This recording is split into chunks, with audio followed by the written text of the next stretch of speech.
Jemaat yang dikasihi oleh Tuhan Yesus Kristus, kita mohon bimbingan Roh Kudus sebelum kita membaca firman Tuhan. Mari kita berdoa. Terpujilah Engkau ya Allah Tuhan kami Yesus Kristus, yang pada saat ini tetap menuntun dan memberkati kehidupan kami jemaat-Mu, sehingga kami boleh beribadah di rumah masing-masing. Tetapi kami percaya bahwa kasih Bapa akan selalu nyata bagi kehidupan jemaat-Mu, bagi mereka yang mengasihi Engkau ya Tuhan. Terutama ketika kami akan membaca kebenaran firman-Mu, Tuhan, bukalah hati kami masing-masing dan terangi itu dengan kuasa Roh Kudus, agar kami dapat mengerti firman Tuhan melalui pembacaan Alkitab. Bersabdalah ya Bapa, karena kami semua sudah siap untuk mendengar firman-Mu. Amin. Bacaan Alkitab pada hari ini terambil dari Yehezkiel 36 ayat 1 sampai dengan yang ke-7. Yehezkiel 36 ayat 1 sampai dengan yang ke-7 yang menyatakan, "Hai engkau anak manusia, bernubuatlah mengenai gunung-gunung Israel dan katakanlah, hai gunung-gunung Israel, dengarlah firman Tuhan. Beginilah firman Tuhan Allah. Oleh karena musuh itu berkata mengenai kamu, syukur, bukit-bukit dari dahulu kala sudah menjadi milik kita. Oleh karena itu bernubuatlah dan katakan, beginilah firman Tuhan Allah. Oleh karena, ya sungguh karena musuh dari sekitarmu menjadikan kamu sunyi sepi dan mengingini kamu, supaya kamu menjadi milik sisa bangsa-bangsa, dan oleh karena kamu menjadi buah mulut orang, dan banyak diperguncingkan. Oleh karena itu, hai gunung-gunung Israel, dengarlah firman Tuhan Allah. Kepada gunung-gunung dan bukit-bukit, kepada alur-alur sungai dan lembah-lembah, kepada reruntuhan-reruntuhan yang sunyi sepi, dan kepada kota-kota yang sudah ditinggalkan, yang sudah menjadi jarahan dan olok-olokan bagi sisa bangsa-bangsa di sekitarnya. Oleh karena itu, beginilah firman Tuhan Allah, aku pasti berfirman dalam api cemburuanku, melawan sisa bangsa-bangsa dan melawan seluruh Edom, yang menentukan tanahku menjadi miliknya dengan segala rasa sukacita dan rasa penghinaan, sehingga tanahku itu dimilikinya dan dapat habis dijarah. Oleh karena itu, bernubuatlah mengenai tanah Israel dan katakanlah kepada gunung-gunung dan bukit-bukit, kepada alur-alur sungai dan lembah-lembah, beginilah firman Tuhan Allah. Sungguh aku berfirman dalam amarah cemburuanku, oleh karena kamu sudah menanggung noda yang ditimbulkan bangsa-bangsa. Oleh sebab itu beginilah firman Tuhan Allah, aku bersumpah bahwa bangsa-bangsa yang di sekitarmu sendiri pasti akan menanggung noda mereka. Demikianlah pembacaan Alkitab. Jemaat yang dikasihi oleh Tuhan, pemulihannya menjawab kebutuhan hakiki. Inilah tema yang diberikan untuk kita pada minggu ini, minggu ketiga sesudah Paskah. Jemaat Tuhan, Nabi Yehezkiel menerima pesan Allah melalui serangkaian penglihatan-penglihatannya. Ia menyelamatkan atau ia mengalamatkan nubuat-nubuatnya kepada orang-orang Yahudi yang ada di pembuangan Babel.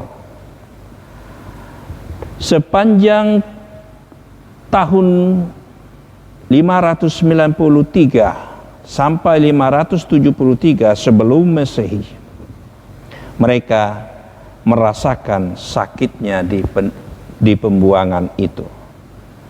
Namun Yehezkiel sendiri juga salah satu korban pembuangan itu. Periode pembuangan itu adalah masa kekecewaan umat Israel, kekecewaan yang sangat besar bagi bangsa Yahudi, yang senantiasa membuat mereka tidak memiliki harapan-harapan. Dan mereka sadar kenapa mereka dibuang. Itu karena Tuhan murka melihat sifat perilaku kehidupan bangsa itu yang sering dan tidak mau mendengarkan pesan-pesan Tuhan melalui nabi-nabi. Karena itu Tuhan melakukan untuk memberikan mereka penyadaran diri, sehingga Tuhan pakai bangsa Babel untuk menyadarkan mereka dalam pembuangan itu,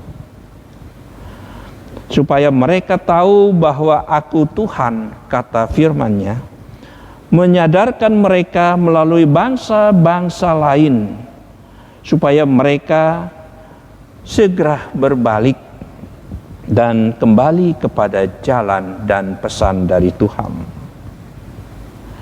Oleh karena sifat dan perilaku kehidupan mereka yang setiap hari mengundang kemurkaan Allah, maka saatnya bagi mereka menuai hasilnya, yaitu penderitaan, kesengsaraan, kekecewaan, putus asa, dan tidak memiliki pengharapan. Tuhan menegur mereka melalui bangsa Babel, supaya mereka kembali melihat perbuatan ajaib yang Tuhan buat di tengah-tengah bangsa itu. Jemaat Tuhan, pembacaan kita pada hari ini menjadi titik balik untuk penyadaran diri umat terhadap pesan-pesan Tuhan. Karena penghakiman Allah terhadap Yehuda, dan mereka sangat merasakan penghakiman itu dan penderitaan itu. Puncaknya, Yerusalem menjadi reruntuhan.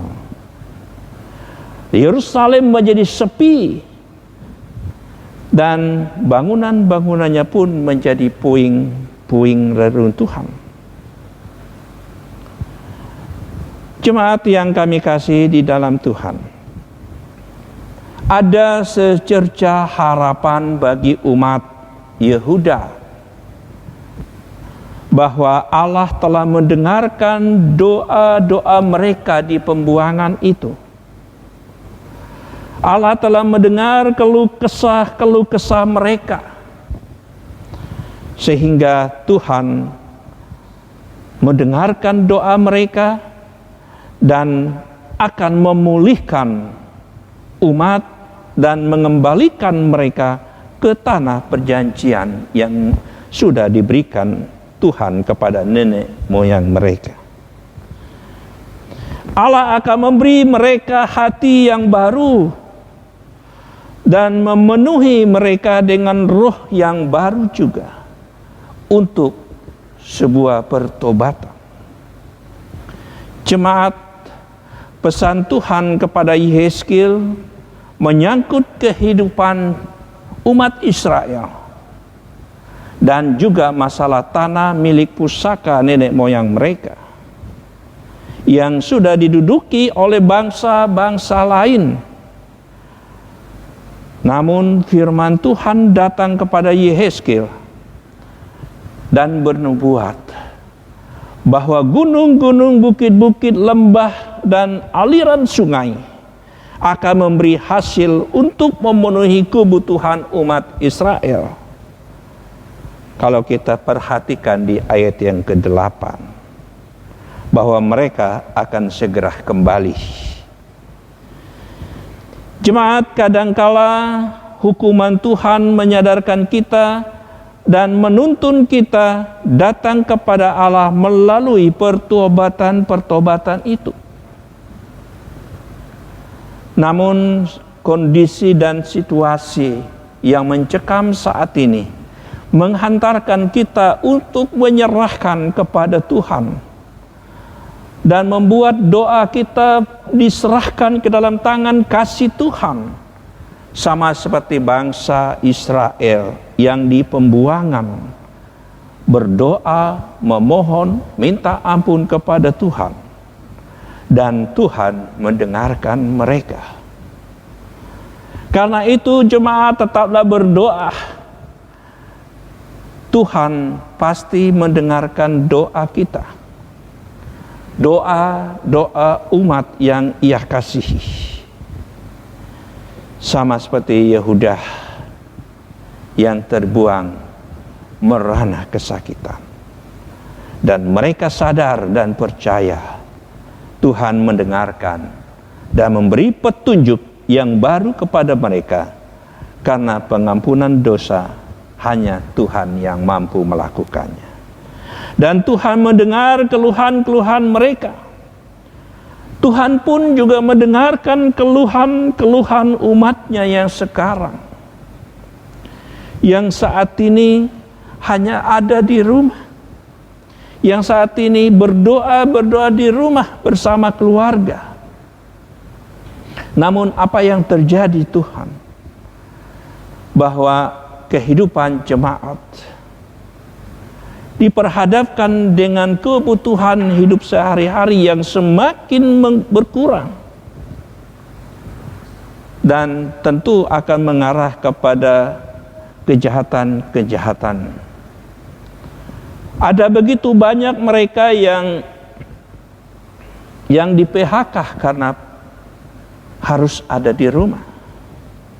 Tetapi kita percaya, sama seperti umat Yehuda yang terbuang, Tuhan pun akan mengangkat kita walaupun kita masih tetap di rumah, dan mendengarkan pesan-pesan Tuhan melalui firman-Nya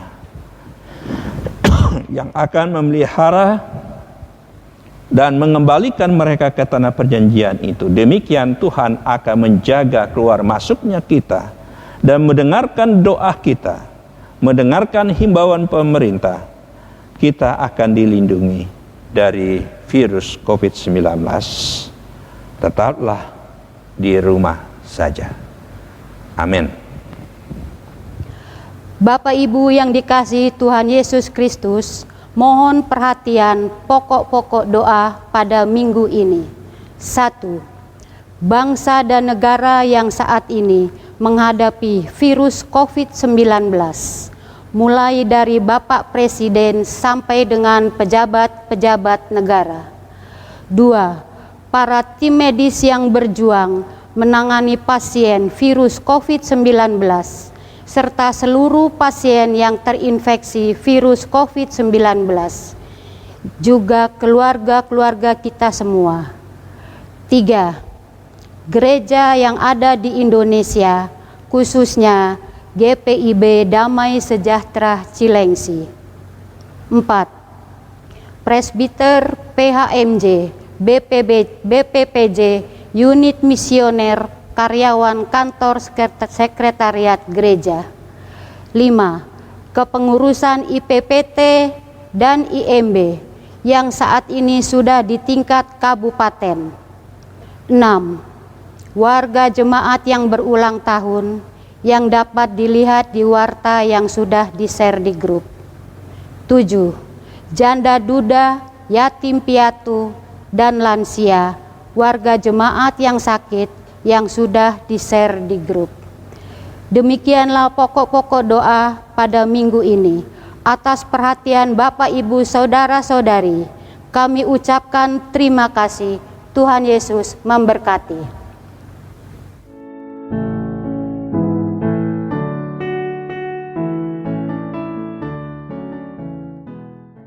Jemaat, arahkanlah hatimu kepada Allah dan terimalah berkat-Nya serta pergilah dalam damai sejahtera. Tuhan memberkati engkau dan melindungi engkau. Tuhan menyinari engkau dengan wajah-Nya dan memberi engkau kasih karunia. Tuhan menghadapkan wajah-Nya kepadamu dan memberi engkau damai sejahtera.